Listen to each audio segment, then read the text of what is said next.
All right.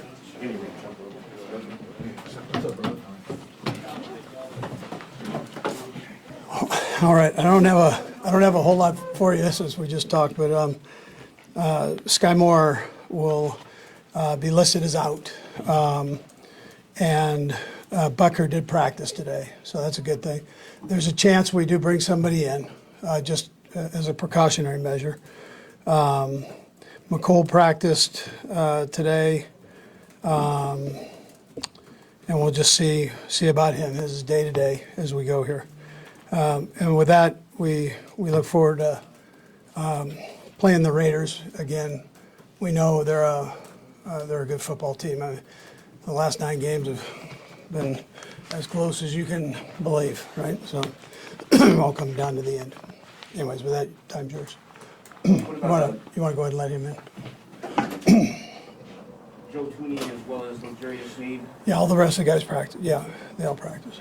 Coach, there's been some good news, I guess, out of Buffalo. Does that give any peace of mind to your guys that good things are happening there? Yeah, well, I mean, we're all saying our prayers for him, so it's great that the news is good, and we're praying that keeps up. So, and I'm sure I haven't talked to each individual guy, so, but I know that they're all in on him getting better, so. Coach, any conversation with the league, whether or not they would still consider moving this week's game or doing a change with this game? Or? No, I mean, right now it's just we're playing tomorrow and going to Vegas, so, There's a lot of talk about the #1 seed. I'm sure y'all not giving any talks to that so some on the game. No, I don't know what's going on there, but I know we need to take care of our business, and that's all I can help control, right? So I don't know about anything else.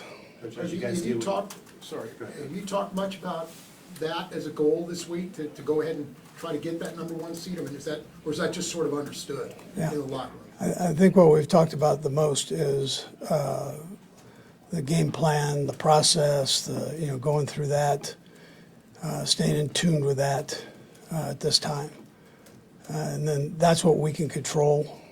I've never been with all that other stuff, but it's about what you can control right now, and that's taking care of business. Do your best that you can do.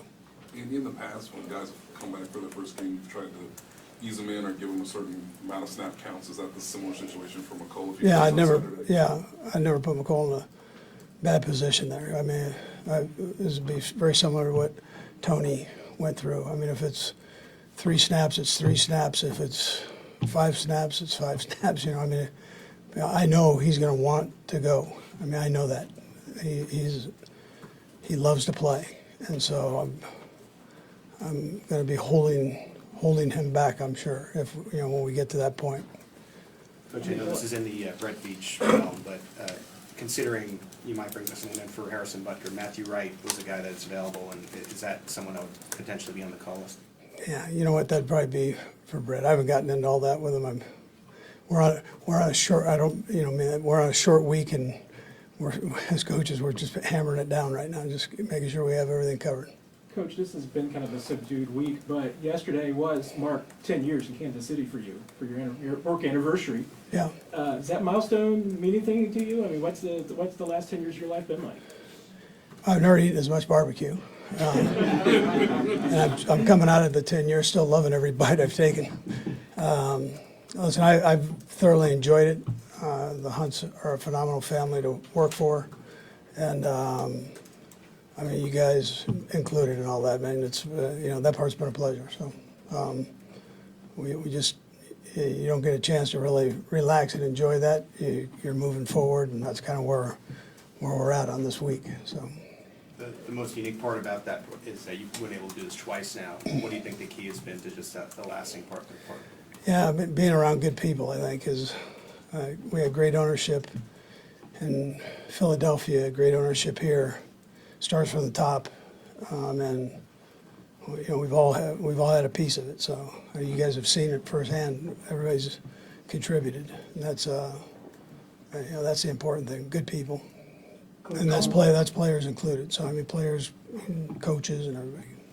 If someone's following your footsteps, what advice would you give them to have the standard of excellence that you all have had over the last 7 years, winning the division title? Because it's a lot of hard work, it's a lot of games, it's a lot of wear and tear on the coaches, the family, the players, going into the playoffs and stuff like that, especially the deep, the deep playoffs. What type of advice would you give others? Yeah, listen, you do what you can do, and hard work's always part of it. Honesty's part of it. So having good people that you're working with, so you help take a little bit of load off of each other's back is important. The last game of the season is always a little bit different depending on what you have to play for, but like Adam said, do you still anticipate that the starters would play the same amount, or you might adjust the snap counts a little bit this week based on that? I mean, we're going in, with starters for 4 quarters. I mean, that's our thinking. So, yeah. All right. Thank you.